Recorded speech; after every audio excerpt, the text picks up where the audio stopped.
जय हिंद बच्चों। आप लोगों को जैसा कि मैंने बताया था अपने लास्ट लाइव सेशन में कि इस बार हम लोग सिलॉजिज्म चैप्टर की पढ़ाई करेंगे। उसके बेसिक कॉन्सेप्ट सीखेंगे, रूल्स क्या होते हैं, फॉर्मूले क्या होते हैं, ठीक है, डायग्राम कैसे बनाया जाता है, ये सारी चीज़ें सीखेंगे।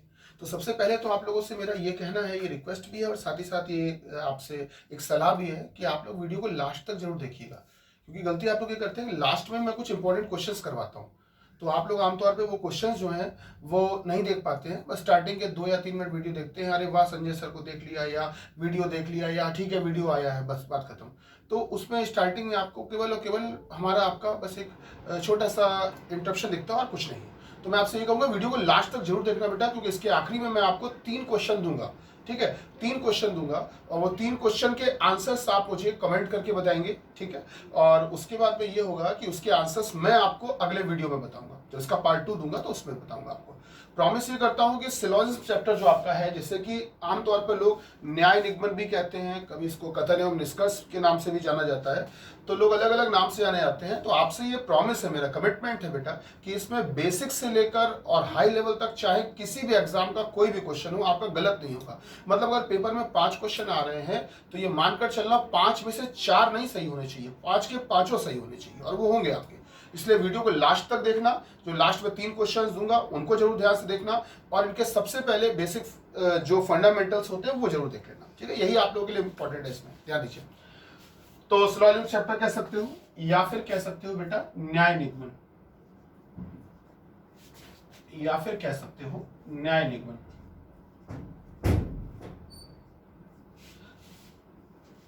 अच्छा, मैंने आप लोगों से यह भी बताया हुआ है कि जो भी चैप्टर पढ़ाएंगे उसके बाद में एक लाइव सेशन रखेंगे। लाइव सेशन वो इसलिए रख रहे हैं जिससे कि आपको चैप्टर पढ़ाया समझ में आया कि नहीं आया, आपके क्या डाउट्स हैं, और अगर मान लीजिए उस बीच में कोई नहीं भी था या नहीं पढ़ पाया होगा या उसको थोड़ा सा कम समझ में आया, तो लाइव सेशन इसीलिए है कि आप अपने डाउट्स मुझसे शेयर कर सके। आज मैं जब आप वीडियो आप देखेंगे तो इसमें मैं आपको डिस्क्रिप्शन बॉक्स में अपने टेलीग्राम का लिंक, ठीक है, और व्हाट्सएप का लिंक दोनों आपको दे दूंगा, जिससे कि आप उससे टेलीग्राम या व्हाट्सएप के थ्रू जुड़ सकते हैं। बाकी मेरा नाम भी मैंने मेंशन कर रखा है, ठीक है, सॉरी, चैनल का नेम भी मेंशन कर रखा है, reasoning bye Sanjay Dubey sir, और अपना फोन नंबर भी मेंशन कर रखा है, ठीक। चलिए स्टार्ट करते हैं। तो बेसिकली होता क्या है, न्याय निगमन कह लो, चाहे सिलॉजिज्म कह दो, चाहे आप कथन एवं निष्कर्ष कह लो, होता क्या है इसमें आमतौर पर। सबसे इंपॉर्टेंट बात है कि इसमें बेटा आपको कथन दिए जाते हैं और निष्कर्ष दिए जाते हैं, ठीक। तो अब ये कथन क्या चीज है और निष्कर्ष क्या चीज है पता होना चाहिए। आमतौर पे आप में से ज्यादातर लोग यही देखेंगे और सोचेंगे कि सर ये सब तो पता है, सीधे क्वेश्चन पे आइए। लेकिन आपको बता दें, अगर इसका आपको मीनिंग समझ में आ गया तो विश्वास मानिए क्वेश्चन आपके लिए कोई अहमियत नहीं रखते, क्वेश्चन बहुत बहुत आसानी से हो जाएंगे अगर आपको इसका मीनिंग समझ में आ गया। सबसे पहले तो कथन और निष्कर्ष का ही मतलब समझ लें। कथन जिसे कि हम इंग्लिश में कहते हैं बेटा स्टेटमेंट, और निष्कर्ष जिसे कि आप कहते हो कंक्लूजन। कथन क्या होता है, जब जैसे मान लीजिए स्टेटमेंट जिसे आप कह सकते हो, आमतौर पे इस शब्द को स्टेटमेंट को बहुत जाना जाता है या बहुत लोग इसको अच्छे से समझते नहीं है। मैं आपको बताता हूं कैसे। जैसे मान लीजिए कि फॉर एग्जांपल कि कहीं पर कोई व्यक्ति एक मर्डर कर रहा है, मानना है, एग्जांपल बता रहा हूं आपको मैं, कोई हत्या कर रहा है, वहां पर मान लेते हैं मैं भी मौजूद हूं, मैं देख रहा हूं, मैंने देख लिया धोखे से वो मर्डर होता हुआ, जो हत्या कर रहा है अपराधी है, मैंने उसको भी देख लिया और पूरी घटना को मैंने देख लिया आंखों से, ठीक। तो मैं उसका एक आई विटनेस हो गया, एक चश्मदीद गवाह हो गया, ठीक है। अब ये होगा कि मान लीजिए पुलिस वेरिफिकेशन हुआ या उस चीज को लेकर पुलिस आई घटना स्थल पर और वहां पर गवाही के लिए या ये कह सकते हैं साक्ष्य के तौर पर वहां पर हमको भी उसमें शामिल किया गया कि भाई आप भी वहां पर गवाह थे, तो बताइए क्या क्या हुआ, कैसे हुआ। तो मैंने पुलिस को पूरा स्टेटमेंट नोट करवा दिया अपना, जिसे आप हिंदी में कहते हो बयान। तो वो बयान या स्टेटमेंट मैंने बता दिया कि सर पहले एक आदमी ये आया, इसका ये आया, उसके बाद फिर दूसरा आदमी आया और लगभग इतना टाइम हो रहा था, फिर इसने बंदूक गोली चलाई, फिर इस तरह से हुआ, सारी घटना मैंने बता दी, ठीक है। पूरा पुलिस ने बयान या स्टेटमेंट नोट कर लिया, ठीक। उसके बाद में क्या हुआ कि उस प्रोसेस के बाद में फिर एक बार दोबारा पुलिस ने हमको बुलाया थाने पर और कहा कि एक बार पूरा स्टेटमेंट जरा दोबारा से पूरी घटना बताइए। मैंने ठीक है पूरी बात फिर से बता दी, जैसा हुआ था, जैसा मैंने देखा था, वो सब मैंने बता दिया। ठीक। अब इसके बाद में मेरा नाम गवाह में वहां दर्ज हो गया, स्टेट वहां पर जो विटनेस होता है, जिसे आई विटनेस कह सकते हैं या ऐसे कह सकते हैं चश्मदीद गवाह। ठीक। न्यायालय में जब इसकी सुनवाई हो रही थी तो मुझे बुलाया गया कि भाई चलिए गवाही दीजिए, अब आप बताइए आपने क्या देखा, क्या क्या हुआ था, कैसे हुआ था। तो मैंने, अब आप बताइए कि क्या मैं अपनी कही गई बात से मुकर सकता हूं क्या? कि पहले मैंने कहा था कि देखिए XYZ एक आदमी था, उसका मर्डर हुआ और इन्होंने PQR भाई साहब ने किया है। पहले तो मैंने ये स्टेटमेंट में कहा था। अब मैं क्या कह रहा हूं अदालत में कि ये जो XYZ है इनका मर्डर तो हुआ, लेकिन ये किया था JKL भाई साहब ने, और वो सुबह के 8 बजे नहीं, वो शाम के 8 बजे हुआ था। क्या मैं अपने बयान से, अपने स्टेटमेंट से मुकर सकता हूं? नहीं। तो स्टेटमेंट एक ऐसी बात होती है जिससे ना ही मुकरा जा सकता है, ना ही उसको बदला जा सकता है। हाँ, स्टेटमेंट को समझने के तरीके अलग अलग हो सकते हैं।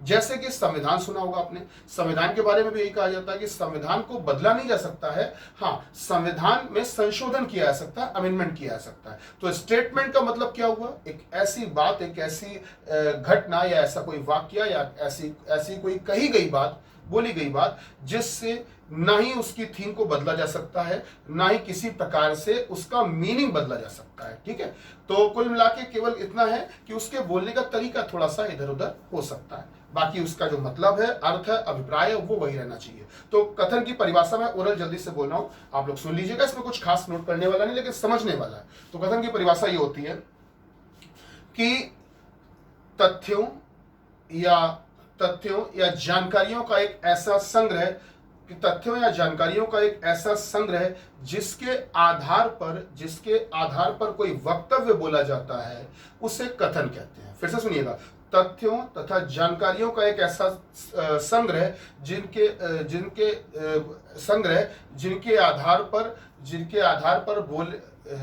पर बोला गया वक्तव्य एक कथन कहलाता है। ठीक है, तो ऐसे संग्रह को हम कथन कहते हैं या स्टेटमेंट कहते हैं। ठीक, तो स्टेटमेंट तो चलिए ये हो गया। अब उस स्टेटमेंट से कुछ कंक्लूजन निकलता है। तो जब देखिए, जब न्यायालय में मैंने वो गवाही दी तो मेरे स्टेटमेंट्स के आधार पर ही तो जज साहब कुछ कंक्लूजन निकालते हैं, फैसला सुनाते हैं। इसका मतलब स्टेटमेंट की अहमियत बहुत ज्यादा है। तो स्टेटमेंट के आधार पर ही तो कंक्लूजन निकालते हैं कि मैंने कहा जज साहब से, देखिए जज साहब मैं चश्मदीद गवाह हूं, मैंने देखा है कि ये जो XYZ भाई साहब हैं, इनका कत्ल किया है PQR भाई साहब ने, और मेरे सामने गोली चलाई है और इस प्रकार से ये बुरी घटना हुई थी। मैंने पूरा वाकया बता दिया। तो जज साहब क्या फैसला सुना रहे हैं? सुनना कि ऐसा है कि इस गवाह की गवाही के आधार पर हम ये फैसला सुनाते हैं कि अब जो है ABC को सजा मिलेगी। अरे ये कौन सी बात हुई? जब मैं खुद कह रहा हूं कि PQR ने गोली मारी है तो ABC को सजा कहां से मिल जाएगी? इसका मतलब कि जज साहब का जो फैसला होगा वो कथन के या मेरे बयान के आधार पर ही होगा। इसका मतलब जो कंक्लूजन होगा, जो निष्कर्ष होगा, जो रिजल्ट होगा, बेटा वो किसके आधार पर होगा? हमेशा कथन के आधार पर होगा। ठीक, तो ये तो गई बात कि कंक्लूजन जो होता है वो पूरी तरह से स्टेटमेंट पर डिपेंड होता है। स्टेटमेंट, कंक्लूजन, दो तरह की बातें इसमें होती है। चलिए, अच्छी बात है। अच्छा, अब होता क्या है कि आमतौर पे जो कथन है इसको हम लोग वेन डायग्राम या वेन आरेख या चित्र के माध्यम से दिखाते हैं। या आप लोगों ने अक्सर देखा होगा क्वेश्चंस में, तो कौन कौन से चित्र बनते हैं या कौन कौन सी बातें कही जाती हैं, चलिए वो देख। तो जैसा कि आपको मैंने बताया कि बेटा स्टेटमेंट, कंक्लूजन होता है इस चैप्टर में। स्टेटमेंट जो होता है उसको कभी बदला नहीं जा सकता, किसी प्रकार से भी नहीं बदला जा सकता कथन को, और निष्कर्ष जो होगा वो पूरी तरह से कथन पर ही आधारित होना चाहिए, कथन से ही निकल कर आना चाहिए। ठीक, अब जो ये कथन होते हैं, ध्यान देना बेटा कि कथन में जो भी बोली गई बात है उसको चित्र के माध्यम से कैसे दिखाते हैं। तो देखना कथन कौन कौन से प्रकार के होते हैं, और सबसे इंपॉर्टेंट बात, जो भी हमारे चित्र बनेंगे, जो भी हमारे डायग्राम बनेंगे बेटा, जो भी हमारे डायग्राम बनेंगे वो केवल और केवल किसके आधार पर बनते हैं? कथन के आधार पर। डायग्राम किसके अकॉर्डिंग बनते हैं? हमेशा स्टेटमेंट के अकॉर्डिंग, कथन के आधार पर। चलिए फटाफट देखते हैं। जैसे कि पहला कथन मैं आपसे कह रहा हूं, पहला स्टेटमेंट मैं आपसे कह रहा हूं बेटा, पहला स्टेटमेंट मैं आपसे कह रहा हूं। मान लीजिए हमसे कहा गया, स्टेटमेंट में कहा गया कि कुछ A B है, सम A R B, कुछ A B है। ठीक है, क्या कहा गया बेटा? कुछ A B है, सम A R B, some A R B, ये बोला गया। अच्छी बात है। अब इस बात को अगर डायग्राम से दिखाना चाहो तो कैसे दिखा सकते हो? तो ठीक है, मैंने एक काम किया, नॉर्मल सा एक सर्कल बनाया, इसका नाम रख दिया A, ठीक है, और एक सर्कल और बना दिया, इसका नाम रख दिया B। ठीक, अब आपको सिंपल सी बात अगर देखोगे तो क्या ए का कुछ हिस्सा, ए का कुछ एरिया क्या बी के अंदर आ रहा है कि नहीं आ रहा है, या इंटरसेप्ट हो रहा है कि नहीं हो रहा है, या अध्यारोपित हो रहा है कि नहीं हो रहा है? हाँ, ए का कुछ हिस्सा बी में आ रहा है, तो मतलब कुछ ए बी है, बिल्कुल दिख रहा है, सही बात है। अगर आप देखोगे तो इस बात को लेकर जो बिल्कुल 100% फैक्ट डायग्राम है, या किसी के भी मन में जो सबसे पहला चित्र आएगा वो यही आएगा। बात सही है, लेकिन इसी बात को और भी तो कई तरीकों से बोला जा सकता है। जैसे मैंने आपसे कहा ए ये लिखा और बी ये लिखा है। इस समय अगर कहें कि ये बताइए कि ये जो बड़ा वाला गोला बना है ये पूरा गोला किसका है, तो आप कहोगे सर ये पूरा बड़ा वाला जो गोला है सर्कल है ये पूरा ए का है, ये पूरा बड़ा गोला ए का है, ये पूरा ऑक्यूपाइड एरिया जो है वो ए का है। ठीक है, मान लिया ए का है। अच्छा, इस पूरे ए के अंदर बीच में इतनी जगह को किसने ढक लिया, किसने कैप्चर कर लिया, किसने कवर कर लिया? तो आपने कहा सर इतनी जगह को तो बी ने ढक लिया है। तो इसका मतलब कि पूरे ए के अंदर में से, पूरे ए के अंदर में से कुछ जगह को बी ने ढक लिया। तो क्या कुछ ए बी हो गए कि नहीं हो गए? तो कुछ ए बी हो गए। तो क्या इसी बात को दिखाने का एक तरीका ये भी हो सकता है कि नहीं हो सकता है? अब आमतौर पे आपको बता दें, सीधी सी बात है, जैसा कि महाभारत की समय की बात है वही यहाँ पर भी है कि भाई पूछा गया, गुरुजी ने कहा कि तुम लोगों को चिड़िया की आंख देखनी है और चिड़िया की आंख पे निशाना लगाना है। तो जब पूछा गया कि करके भाई तुम्हें क्या दिख रहा है, एक ने कहा कि हमको सड़क दिख रही, दूसरे से पूछा कि हमको पेड़ दिख रहा है, तीसरे से कहा कि हमें फल दिख रहे हैं, चौथे से पूछा तो क्या हमको चिड़िया दिख रही है। अरे गुरुजी ने क्या देखने के लिए कहा था? गुरुजी ने कहा था कि तुम्हें चिड़िया की आंख पे निशाना लगाना, चिड़िया की आंख देखो। लेकिन उनको क्या दिख रहा है? उनको बाकी सब फालतू की चीजें दिख रही है। जो गुरुजी ने कहा उससे मतलब नहीं, उनको बाकी सब चीजें भी दिख रही है। गुरुजी ने कहा था चिड़िया की आंख से मतलब रखना, उसी पे निशाना लगाना। फिर अर्जुन से पूछा तुम्हें क्या दिख रहा है? बोला मुझे केवल चिड़िया की आंख दिख रही। बोले लगा दो निशाना। वही चीज है। तो वो जो गुरुजी की बात थी वो एक स्टेटमेंट था बेटा, एक ऐसा वक्तव्य था जिससे कि किसी भी शिष्य को बदलना या मुकरना नहीं संभव था। तो वही चीज यहां पर है कि जो कथन में बोली गई बात है, आपको वो दिख रही है कि नहीं दिख रही? वो दिखनी चाहिए, उसके अलावा और क्या दिख रहा है उससे में कोई मतलब नहीं है। जो कथन में कहा वो दिख रहा है कि नहीं दिख रहा है, सीधी सी बात है। तो बेटा स्टेटमेंट में कहा वो हमको क्षेत्र में दिख रहा है, बात सही है। ठीक, अब कई लोगों के मन में सर इसमें तो सारे भी ए हैं, तो वही बात हो गई ना, सारे भी ए ये देखने के लिए कहा था क्या? नहीं कहा था। क्या देखने के लिए कहा था? ये कहा था ये दिख रहा है कि नहीं दिख रहा है? हाँ दिख रहा है, इसका मतलब चित्र सही है। ठीक, तीसरी बात सोचो, इसी बात को दिखाने के लिए एक डायग्राम मेरे मन में आया कि सर और एक डायग्राम ये भी तो बन सकता है। अब भाई देखिए ये कैसे बन सकता है बेटा, हमने बना दिया ये ए और वो बना दिया बी। अब इस समय देखोगे तो बेटा गौर करना, ध्यान दीजिएगा कि इस समय क्या ए का पूरा सर्कल, ए का पूरा गोला किसके अंदर बंद है बेटा? ए का पूरा सर्कल किसके अंदर बंद है बेटा? बी के अंदर बंद है। ठीक, बोला गया था कि कुछ ए बी हो और यहां तो सारे हो गए। बोला गया था कि कुछ ए बी हो और यहां पर तो सारे ए बी हो गए बेटा। अगर सारे ए बी हो गए तो जो बोला गया उससे ज्यादा काम हो गया। और हमेशा ध्यान रखिए, जब भी आपसे कोई भी बात कही जाए तो उससे अगर ज्यादा काम आप कर देते हो तो कोई नाराज नहीं होगा, कभी गलत नहीं होता, लेकिन उससे कम नहीं होना चाहिए। जैसे मैंने कहा कि देखो पेपर है, उसमें तुम्हें कम से कम 30 नंबर तो लाने ही लाने हैं। ठीक, तो तुमने कहा ठीक है, तुम 35 ले आओ, 36 ले आओ, 40 ले आओ, 45 ले आओ, 50 ले आओ, कोई दिक्कत नहीं। अगर तुम 29 लाओगे तो दिक्कत है। तो मतलब जितना कहा गया उससे ज्यादा नंबर ले आओ, कोई टेंशन नहीं है, उससे कम नहीं आने चाहिए, यही तो बात होती है। तो इसका मतलब ये कि जितना भी कहा जाए उससे ज्यादा काम अगर हो जाए तो कभी कोई दिक्कत नहीं होती है। आपसे सपोज ये कहा गया, ध्यान रखिए, गवर्नमेंट जॉब में पढ़ने के लिए चैप्टर्स क्यों जरूरी हैं कि आपके अंदर एक टेंडेंसी लानी होती है। सबसे इंपॉर्टेंट बात, एक टेंडेंसी लानी होती है। टेंडेंसी किस चीज की लानी होती है बेटा? कि आमतौर पे हम लोगों का स्वभाव ऐसा होता जा रहा है कि जितना कहोगे उतना तो करते नहीं कोई, ज्यादा कौन कर देगा? ज्यादा कौन करता आज के जमाने में? जितना कहा जाता उतना तो कोई करता नहीं, ज्यादा तो कोई करेगा ही नहीं, सवाल ही नहीं उठता। तो बस वही टेंडेंसी आपके अंदर लानी है। आप सरकारी महत्व में जा रहे हो, सरकार ये चाहती है कि आपको जब सरकारी नौकरी दे तो आप अपना काम बखूबी जिम्मेदारी के साथ निभाएं। अगर आप अपना काम कर रहे हैं और अपनी डेस्क पे बैठे हैं, उस समय अगर मान लीजिए आप कैशियर हैं, आप कैश का काम करते हैं, ठीक है, आप बैंक में पैसा जमा करते हैं, उस समय एक आया कस्टमर, उसको नहीं पता था, आपके पास आ गया, सर ये बता दीजिए बैंक में हमको खाता खुलवाना है, उसका फॉर्म कहाँ मिलेगा? तो तुम ये नहीं कहोगे कि नहीं नहीं हमारा काम कैश जमा करने का, हम नहीं बताएंगे ना। तो ये इसीलिए बताया जाता है कि जितना कहा गया तुमसे काम कैश वाला वो तो तुम करो ही करो, साथ ही साथ अगर उससे ज्यादा काम भी कर देते हो कि तुम उसको बता दो कि देखो भाई ऐसा वाले साहब बैठे उनके पास चले जाओ, तुमको उन वाले सर से मिल जाएगा फॉर्म। तो अगर उससे ज्यादा काम कर दोगे तो कोई दिक्कत है क्या? कुछ अच्छा ही होगा, सरकार की मदद ही होगी। तो सरकार चाहती है कि आपके अंदर ये स्वभाव आए, इसलिए आप लोगों को किसी भी सरकारी विभाग में जाने के लिए, चाहे आप सिविल सर्विसेज में जाओ, सीसेट की बात करो, चाहे एसएससी की, बैंकिंग की, रेलवे, किसी भी एग्जाम की, पुलिस की बात करो, बेटा हर एग्जाम में आपको ये चैप्टर्स पढ़ाने का पर्पज यही होता है कि जितना कहा जाए उससे ज्यादा भी आपके मन में एक डेडिकेशन आना चाहिए। तो कहा गया कुछ ए बी है, हमने तो यहां सारे ए बी कर दिए। जितना कहा जाए अगर उससे ज्यादा हो जाए, जितना कहा जाए अगर उससे ज्यादा हो जाए तो भी बात सही होती है, हमेशा ध्यान रखना। ठीक, जितना कहा जाए उससे ज्यादा हो जाए तो भी बात सही होती है, उससे कम नहीं होना चाहिए। ठीक है, तो हमने कहा ये भी पॉसिबल है। और उसी वक्त हमारे मन में आया कि सर एक डायग्राम फिर ये क्यों नहीं बन सकता, ये हम बना देते हैं ए, और ठीक इस सर्कल के ऊपर ओवरलैप कर देते हैं, इस गोले के ऊपर ठीक एक गोला बना देते हैं। मतलब ये कह लो कि ए का गोला पूरा बी से ढक गया, एक के ऊपर एक कवर हो गया, तो पूरे के पूरे ए बी से ढक गए, या ये कह लो कि पूरे के पूरे बी ए से ढक गए। तो दोनों अगर एक के ऊपर एक कवर हो गए, ओवरलैप हो गए, तो बेटा इस समय तो सारे ए बी हो गए। आप बताइए, सारे ए बी हो गए, हमसे बोले कितने थे, कुछ ए बी, यहां तो सारे हो गए, जितना कहा उससे ज्यादा हो गए, जितना कहा उससे ज्यादा हो गए। तो बताओ ये वाला डायग्राम भी बन सकता है कि नहीं बन सकता? सीधी सी बात है बेटा, जितना कहा अगर उससे ज्यादा काम करते हो तो हाँ ये बात बिल्कुल सही है।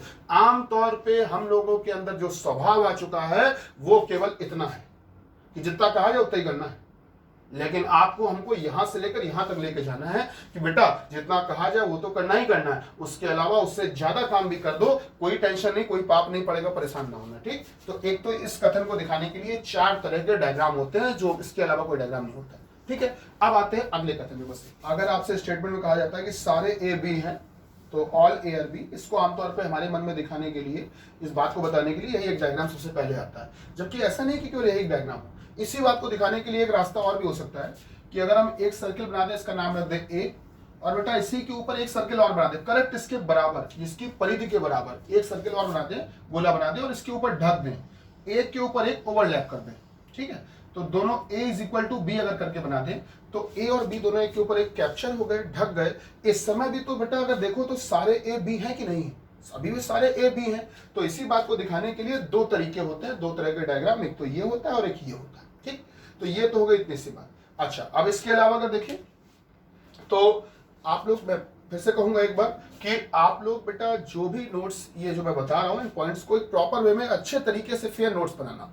और मैंने आपसे पहले ही प्रॉमिस किया कि बेटा कहीं पर कोई भी एक क्वेश्चन ऐसा नहीं होगा जो आपका गलत हो जाए। ठीक है, अच्छा, दूसरी इंपॉर्टेंट बात कि अब 4 तरह के स्टेटमेंट होते हैं, जिसमें 2 हम लोग देख चुके हैं, 2 और देखते हैं जल्दी से। तीसरा तरह का स्टेटमेंट, तीसरा कथन कौन सा होता है देखना बेटा, तीसरा कथन, तीसरा स्टेटमेंट देखते हैं। कहा गया कोई ए बी नहीं है, कोई ए बी नहीं है, कोई ए बी नहीं है, कोई ए बी नहीं है, no A is B, no A is B. अब बेटा इस बात को अगर दिखाना हो तो तरीके क्या क्या हो सकते हैं समझना। नो ए इज बी, कोई ए बी नहीं, इसको दिखाने का तरीका सिंपल सा डायग्राम है। तो सर एक गोला बनाइए, इसका नाम रख दीजिए ए, और एक बना दीजिए इसका नाम रख दीजिए बी। सर दोनों एक दूसरे से दूर दूर रहेंगे, मतलब कोई भी ए बी नहीं, बिल्कुल सही बात है, यही एक तरीका है।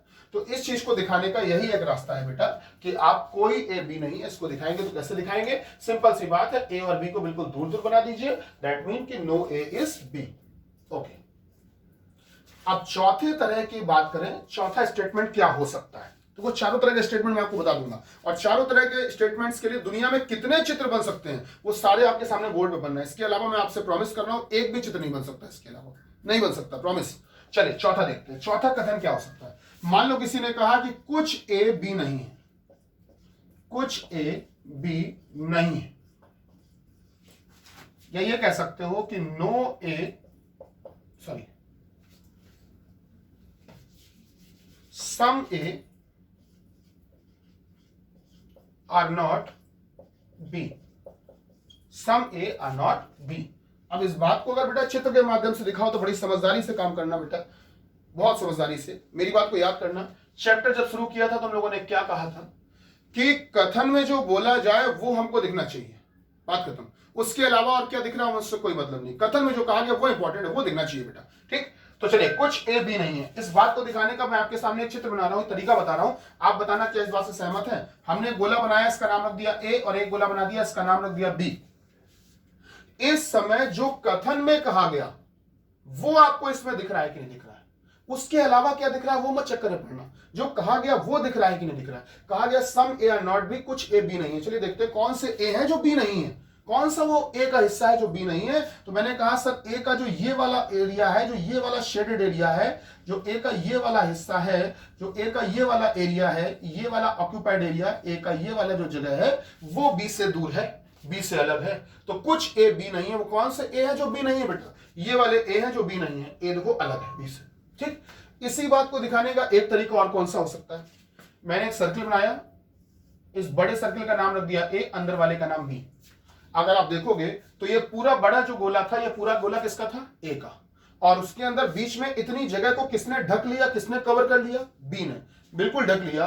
तो आप बताइए, बी ने ढक तो लिया, लेकिन ये जगह बच भी तो गई, किसकी जगह बची है, ए की। इसको कौन नहीं ढक पाया, बी नहीं ढक पाया। तो आप बताइए क्या ये वाले ए हैं जो बी नहीं है, सही बात है, ठीक। इसी बात को दिखाने का एक तरीका और कौन सा हो सकता है बेटा, हम दो गोले बनाए और ए और बी इनका नाम लिख दें, दोनों को दूर दूर कर दें, दोनों को बिल्कुल दूर दूर कर दें।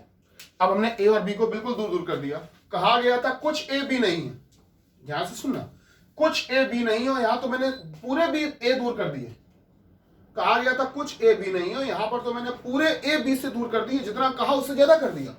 यार बोला था कि कुछ ए बी ना करो, कुछ ए का हिस्सा बी से अलग करो, यहां तो मैंने पूरा ए अलग कर दिया, तो जितना कहा उससे ज्यादा कर दिया। बेटा जितना कहा जाए अगर उससे ज्यादा काम कर दो तो जाहिर सी बात है कोई गलती होती क्या, कभी नहीं होती बेटा। सीधी सी बात आपको मैं याद दिलाता हूँ, आप में से कई लोग होंगे, देखिए होता क्या है कि अपने भारत की एक खासियत है, खास तौर से उसमें यूपी की राजनीति की अगर बात करें तो जाति के आधार पर हमारी पार्टी तय हो जाती है। हमारे नाम के आगे सरनेम अगर ये लगाओ तो हमारी पार्टी है, पहले से तय हो गई ये पार्टी है। हमारे सरनेम हमारा टाइटल ये लगाओ तो इसका मतलब हमारी पार्टी है, पहले से तय हो जाता है। ये खास बात है, जिसकी वजह से मैं आपको बताऊं, हम लोग उस किसी भी नेता के द्वारा या किसी भी पॉलिटिशियन के द्वारा बोली गई किसी भी बात को हम उसको व्यक्तिगत तौर पे अपनी पार्टी से जोड़ लेते हैं और हम ये मान लेते हैं कि उन्होंने कहा और वो तो दूसरी विरोधी पार्टी के है तो गलत ही कहा है, तो हम इतना ज्यादा उस बात को ये बात के लिए स्ट्रिक्टली मान लेते हैं, जबकि ऐसा नहीं है बेटा। आपको मैं याद दिलाता हूँ, अभी जब मोदी जी ने शपथ ली थी पहली बार, जब ये लोकसभा पहुंचे, उसके बाद में जब ये पहली बार प्रधानमंत्री पद की शपथ ली, उसके बाद में जब ये पहला भाषण दे रहे थे 15 अगस्त को जब ये पहली स्पीच दे रहे थे, तब इन्होंने ये बात कही थी कि आज की तारीख में आदमी जो है वो क्या करता है कि अगर मान लीजिए एक बॉटल गिरी पड़ी है पानी की और उससे कह दिया जाए, दूर से कोई एक आदमी आ रहा था, उसने कहा कि यार तुम्हारे पास एक बॉटल को गिरी पड़ी, उसको उठा दो, उठा के सीधी रख दो, फैल जाएगा पानी। तो ये आदमी पता क्या कहेगा, इसमें मेरा क्या। तो वो वाला आदमी कहेगा जो दूर खड़ा था बेचारा, कहेगा इसमें तुम्हारा तो कुछ नहीं है लेकिन रख दो, क्या दिक्कत है। अच्छा इसमें मेरा क्या मतलब, समझ रहे हो ना कि इसमें मेरा क्या फायदा, क्या कहा इसने, इसमें मेरा क्या, तो कहा तो इसमें तुम्हारा तो कुछ नहीं है, तो बोले तो फिर मुझे क्या, मतलब समझ रहे हैं कि अपने फायदे के लिए ही काम करेंगे और फायदा नहीं तो बेकार। तो बेटा उसी लिए मैं आपसे बता रहा हूं कि किसी भी बात को अगर आप देखोगे तो उसके मतलब कई निकलते हैं, उसको पॉजिटिवली सोचो। अगर उसी बात को यहां पर देखें, अगर हम समझते हैं बात को, तो हमसे क्या कहा गया, कुछ ए बी नहीं है, हमने तो सारे ए बी नहीं कर दिए, दूर कर दिए पूरे के पूरे। तो बेटा अगर पूरे दूर कर दिए तो जितना कहा उससे ज्यादा माना कि नहीं माना, इसका मतलब अभी ये बात सही है। तो बेटा इस बात को दिखाने का एक तरीका ये भी होता है, ये होते हैं हमारे दुनिया में 4 तरह के स्टेटमेंट जो हमारे लिए बेसिकली पूछे जाते हैं पेपर में, और उनसे रिलेटेड इतने ही डायग्राम्स होते हैं। जल्दी से आप स्क्रीनशॉट ले लीजिए, फिर हम लोग क्वेश्चन पे आते हैं। और एक प्रॉमिस मैं आपसे और कर रहा हूं बेटा, जल्दी से मैं पूरा करता हूं कि बेटा आपके मन में एक डाउट चलता रहता है कि सर डायग्राम पेपर में इतने सारे बनाएंगे क्या, इतने डायग्राम बनाएंगे हम लोग, तब तो टाइम ही निकल जाएगा। आपको मैं 1 या 2 क्वेश्चन करवाऊंगा, उसके बाद प्रॉमिस करता हूं कि उसके बाद आप चाहे जितना कठिन क्वेश्चन आ जाए, केवल सिंगल डायग्राम बनाना, उसके बाद में उसी से सारे आंसर आते चले जाएंगे। मतलब आपको ज्यादा डायग्राम बनाने नहीं पड़ेंगे, बस एक डायग्राम बनाना, बाकी अपने आप मान के आंसर निकाल दोगे। ठीक, तो बच्चों हम लोगों ने अभी 4 तरह के डायग्राम, 4 तरह के स्टेटमेंट सीखे। चारों तरह के स्टेटमेंट से कौन कौन से डायग्राम बन सकते हैं वो सीख लिए। ठीक है, अब हम लोग कंक्लूजन निकालना सीखते हैं कि स्टेटमेंट से कंक्लूजन निकलता कैसे। एक बात को देखिए, सबसे इंपॉर्टेंट बात, पूरे चैप्टर में बस आपको 2 बातों का ध्यान रखना। पहला तो बेटा उसमें होता क्या है कि आपको जो स्टेटमेंट बताए गए आपको उसी के अकॉर्डिंग कंक्लूजन निकालना होता है। और 2 ही बातें याद रखनी पूरे चैप्टर में। पहली बात क्या कि जो भी हमसे कथन में कहा गया वो चित्र में दिख रहा है कि नहीं दिख रहा है, पहली बात।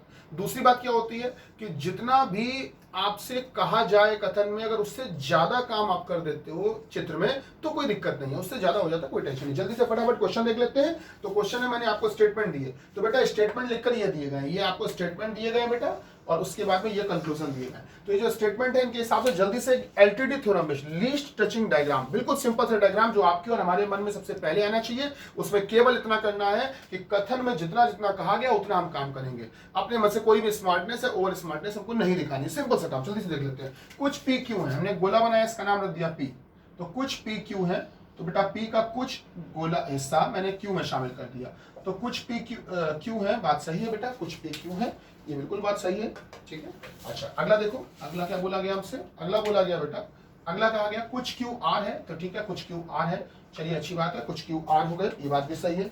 इसके बाद देखते हैं बेटा, फिर हमसे क्या कहा गया कि सारे R S है, फिर क्या कहा गया बेटा, ध्यान देना कि सारे R S हैं, सारे R S है, तो R का पूरा गोला किसके अंदर बंद करना है बेटा, S के अंदर, तो R का पूरा गोला हमने S के अंदर बंद कर दिया, ठीक है, R का सर्किल हमने S के अंदर बंद कर दिया। बात देखने में सही लग रही होगी आपको, R का सर्किल S के अंदर बंद हो गया। अच्छा फिर क्या बोला गया, कोई S K नहीं है, तो कोई भी S K नहीं है, तो हमने कह दिया कोई भी S K नहीं है, S और K को बिल्कुल दूर दूर कर दिया, दोनों एक दूसरे को टच नहीं करेंगे, दोनों को अलग अलग कर दिया, ठीक, जितना कहा गया उतना हमने कर दिया, अपने मन से कोई एक्स्ट्रा काम नहीं करना। अब फटाफट इस सिंपल से डायग्राम के हिसाब से क्वेश्चन करना है। अब आपको बढ़िया से ट्रिक बताते हैं, सुनना। तो बेटा जल्दी से आप इसका स्क्रीनशॉट ले लीजिए, इस क्वेश्चन का स्क्रीनशॉट ले लीजिए आप लोग जल्दी से। ये हमारे स्टेटमेंट थे, कथन थे, कुछ पी क्यू है, कुछ क्यू आर है, सारे आर एस है, कोई एस के नहीं है, और इन कथनों को लेकर एक सिंपल सा डायग्राम ये बना हुआ है, और बेटा वो निष्कर्ष दिए हुए हैं। जल्दी से आप इसका स्क्रीनशॉट ले लीजिए। आइए क्वेश्चन पे आते हैं। तो देखिए, आपको वैसे तो आमतौर पे ट्रिक वगैरह का या ट्रिक या छोटे से शॉर्टकट्स इनका मैं खुद भी फेवर नहीं करता हूँ, मैं फेवर करता हूँ केवल कॉन्सेप्ट का। कॉन्सेप्ट सबसे इंपॉर्टेंट है, ट्रिक एक तो होती रहती है, ठीक है, लेकिन फिर भी मैं आपको एक सपोर्ट के लिए पेपर में टाइम बचाने का एक तरीका बता सकता हूँ, जिससे आप बहुत ज्यादा कंफ्यूज नहीं होंगे। ये मान के चलिए जो मन में रहता है, इतने डायग्राम बनाएंगे उतने डायग्राम बनाएंगे, सारे कंफ्यूजन खत्म हो जाएंगे। सुनना, ध्यान से सुनना, मैं क्या बताने वाला हूं उसको नोट कर लेना कहीं। अगर कभी भी निष्कर्ष पॉजिटिव दिए हों, अगर कभी भी कंक्लूजन सकारात्मक दिए हों, निष्कर्ष पॉजिटिव पॉजिटिव सकारात्मक दिए हों, मतलब निष्कर्ष में कहीं पर नहीं शब्द नहीं होना चाहिए। तो अगर आपको निष्कर्ष सकारात्मक दिए गए हों, तो सिंपल सी बात है कि आप कथन के आधार पर सबसे सिंपल डायग्राम बनाना है, और इसी डायग्राम के आधार पर सारे फैसले कर देना। अगर इसमें आपको बात सही लग रही तो सही कर देना, इसमें गलत लग रही तो गलत कर देना, काम खत्म। पॉजिटिव कंक्लूजन के लिए सिंपल डायग्राम से ही सारे आंसर निकाल देते हैं। आपको इसके अलावा दूसरा डायग्राम सोचना भी नहीं है कि सर बन तो सकता है, ये हो तो सकता है, वो उधर आ तो सकता है, ये उधर जा तो सकता है, कोई जरूरत नहीं बेटा। जितना कहा गया कथन के आधार पर वो सिंपल सा डायग्राम, उसी से फैसला कर देना। जल्दी से देखते हैं कैसे। आप मुझे ये बताइए कि अगर मैं शुरुआत के 4 निष्कर्षों की बात कर लूं, शुरुआत के 4 कंक्लूजन्स की बात करूं, तो क्या आप बताइए इनमें किसी में भी क्या नहीं लिखा है? नहीं है, सब में है। पॉजिटिव बात बोली गई, बन गया काम। जो कहा गया उसका सीधा फैसला इससे। पहले क्या कहेगा, कुछ पी एस है, देखकर बताइए क्या कुछ पी एस है? क्या पी का गोला एस को टच कर रहा है? नहीं कर रहा है, गलत। दूसरा, कुछ क्यू एस है, बताइए क्या क्यू का गोला एस को टच कर रहा है? हाँ टच कर रहा है, बिल्कुल सही बात, सही हो। तीसरा, कुछ क्यू के है, आप बताइए देखकर क्या क्यू का सर्कल के को टच कर रहा है? नहीं कर रहा है, तो क्यू का सर्कल के को टच नहीं कर रहा है मतलब गलत। सारे पी के हैं, सारे पी के हैं, क्या पी का पूरा गोला के अंदर बंद है? नहीं है, गलत। क्या हमारी बात समझ में आ रही? अच्छा अब आते हैं बेटा लास्ट वाले पे, 5वें पे। देखिएगा, कुछ क्यू के नहीं है, हालांकि ये नेगेटिव है, लेकिन इसका काम भी इसी से बन जाएगा, और ये बात यूनिवर्सल ट्रूथ होने जा रही। कैसे होने जा रही देखना बेटा, कुछ क्यू के नहीं है। अब हमको ये बताइए, क्यू का कुछ हिस्सा क्या आर के अंदर आ रहा है? क्या क्यू का कुछ हिस्सा आर के अंदर आ रहा है कि नहीं आ रहा है? क्यू का कुछ हिस्सा आर के अंदर आ रहा है, और आर पूरा किसके अंदर बंद है? एस के अंदर। तो आप बताइए क्या क्यू का कुछ हिस्सा आर के अंदर आ गया, तो क्या एस के अंदर भी आ गया कि नहीं आ गया? ठीक। अब अगर के भाई साहब एस को टच नहीं कर पाएंगे, तो क्या के भाई साहब इस क्यू की जगह को भी तो टच नहीं कर पाएंगे? क्योंकि ये जगह केवल क्यू की नहीं रही, अब ये जगह, इसमें रिश्तेदारी किसकी किसकी जुड़ गई है? अब ये जगह क्यू के साथ साथ आर की भी हो गई है और एस की भी हो गई है। तो के भाई साहब अगर गुस्ताखी करें, कोशिश भी करें कि हम इधर से आके क्यू को टच कर लें, हाँ तो कर सकते, कोई दिक्कत नहीं, इधर पे आ जाए। अगर के भाई साहब इधर पे आ जाए, कहीं पे भी आ जाए, हमें कोई आपत्ति नहीं। लेकिन आप बता दो क्या के भाई साहब यहां तक आ सकते हैं क्या? इस जगह को नहीं टच कर पाएंगे। तो कुछ क्यू के नहीं है, तो बेटा कौन से वाले क्यू है जो के नहीं है? क्योंकि वो जगह जो आर के अंदर आ रही है वो के नहीं है। तो बिल्कुल सही बात है, इसलिए वाला क्या होगा? सही होगा। अच्छा एक बात बताओ, हम आपसे पूछते हैं, आपने सुना होगा, मैं आगे जब अगला वीडियो डालूंगा तो उसमें सारे क्वेश्चन और भी स्टैंडर्ड पॉसिबिलिटी वाले और भी आइदर और वाले सब बताऊंगा, लेकिन अभी मैं ओरल आपसे क्वेश्चन पूछना हूं जल्दी से। कुछ पी एस हो सकते हैं, ये एक निष्कर्ष है, कुछ कंक्लूजन है, कुछ पी एस हो सकते हैं क्या? अगर कोशिश की जाए, कुछ ऐसा जुगाड़ कि पी का गोला एस को टच कर ले, क्या कर सकता है कि नहीं? तो अगर कोशिश की जाए बन तो सकता है। हम केवल इतना करें कि पी का गोला यहां से उठाएं पी का गोला यहां से हटाएं और पी का सर्किल अगर हम बेटा यहां से हटा के, अगर हम पी का सर्किल यहां से हटा के, तो पी का सर्किल अगर हम यहां से हटा के अगर हम पी का सर्किल यहां बना देते हैं तो अगर बेटा हम पी का सर्किल वहां से उठा के यहां बना देते हैं, तो पहले तो ये बताइए कि क्या हमने कोई गलती तो नहीं की? नहीं की। तो ध्यान रखिए, पॉसिबिलिटी के लिए आपको डायग्राम से छेड़छाड़ करनी है। डायग्राम सिंपल के अलावा भी और पॉसिबल डायग्राम भी सोचने, कब? जब पॉसिबिलिटी है, संभावना वाला आपसे निष्कर्ष दिया जाए। तो मैंने आपसे निष्कर्ष में क्या बोला? कुछ पीएस हो सकते हैं क्या? तो सिंपल सी बात है, ट्राई करके देखो क्या हो सकते हैं। तो अगर डायग्राम बन सकता है तो हो सकते हैं, और डायग्राम नहीं बन सकता तो नहीं हो सकते हैं। तो डायग्राम चेक कर लेते हैं। पी को हमने बार घुमा फिरा के इधर बना लिया, अब बना तो दिया। मैंने क्या कहा था? डायग्राम हमेशा किसके हिसाब से होना चाहिए? निष्कर्ष के हिसाब से नहीं, कथन के हिसाब से। चेक करो कोई कथन तो गलत नहीं हुआ। पहला कथन क्या बोला गया था हमसे? कुछ पी क्यू है। देखो चित्र में क्या कुछ पी क्यू दिख रहे हैं? फिर बोला था कुछ क्यू आर है। चेक करो क्या कुछ क्यू आर दिख रहे हैं? फिर बोला था सारे आर एस। चेक करो क्या सारे आर अभी भी एस है? और फिर बोला गया था हमसे कोई एस के नहीं है। चेक करो कोई भी एस के नहीं। सारी बातें सही हैं। तो इसका मतलब बन तो सकता है, और अगर बन सकता है तो अगर मैं निष्कर्ष आपसे पूछता हूं कि कुछ पी एस हो सकते हैं क्या? क्या कुछ पी एस हो सकते हैं? तो आपको हाँ तब सही है। लेकिन अगर पूछता कुछ पी एस है तो गलत है बेटा। ठीक, हो सकते पूछता तो सही। ठीक, अच्छा ये बात हो गई। अब इसके अलावा बेटा मैंने आपसे क्या कहा था कि मैंने आपसे क्या कहा था कि मैं आपको 3 क्वेश्चन लास्ट में दूंगा, और आप बेटा अपने बेसिक रूल से क्वेश्चन करेंगे। देखिए इसमें डेफिनेशंस भी होती हैं, कुछ रूल्स भी होते हैं कि निश्चित निष्कर्ष क्या होता है, अनिश्चित निष्कर्ष क्या होता है, पॉसिबिलिटी क्या होती है, वो मैं आपको बाद में बता दूंगा। फिलहाल आपको मैं 3 क्वेश्चन जल्दी से देता हूं, उसके आंसर्स आप अपने हिसाब से कमेंट में लिखिएगा। तो बेटा जैसा आपसे मैंने कहा था कि आप लोगों को मैं लास्ट में 3 क्वेश्चन दूंगा। उन 3 क्वेश्चंस के आंसर आपने जो आज तक सीखा, मुझसे कोचिंग में सीखा, क्लास में सीखा, कहीं पर भी सीखा, या वीडियो के थ्रू सीखा, या कैसे भी सीखा, आप उस सब के आधार पर, या जो आज सीखा सबके आधार पर अपने हिसाब से आप इसके आंसर्स कमेंट करके बताइएगा। ठीक है, कमेंट करके आप कमेंट बॉक्स में लिखिएगा। और मैं जब नेक्स्ट वीडियो में मुलाकात करूंगा आपसे पार्ट 2 में, तो आपको मैं प्रॉपर दोनों तरह के निष्कर्ष की परिभाषा पहले बताऊंगा कि डेफिनेट कंक्लूजन क्या होता है, इंडेफिनेट कंक्लूजन क्या होता है, निश्चित निष्कर्ष, अनिश्चित निष्कर्ष क्या होता है। ठीक है, और साथ ही साथ मैं आपको यह भी बताऊंगा कि इन सबके सॉल्यूशंस, आंसर्स क्या है बेटा, और किसी भी तरह का क्वेश्चन हो, चाहे पॉसिबिलिटी वाला हो, चाहे इधर हो, सब बता देंगे। ठीक है, आप जल्दी से स्क्रीनशॉट लीजिए। तो बेटा फिलहाल आज के लिए इतना ही रखते हैं। ठीक, आशा करता हूं आप स्वस्थ होंगे। फिलहाल आज के लिए इतना ही। धन्यवाद। भारत माता की जय।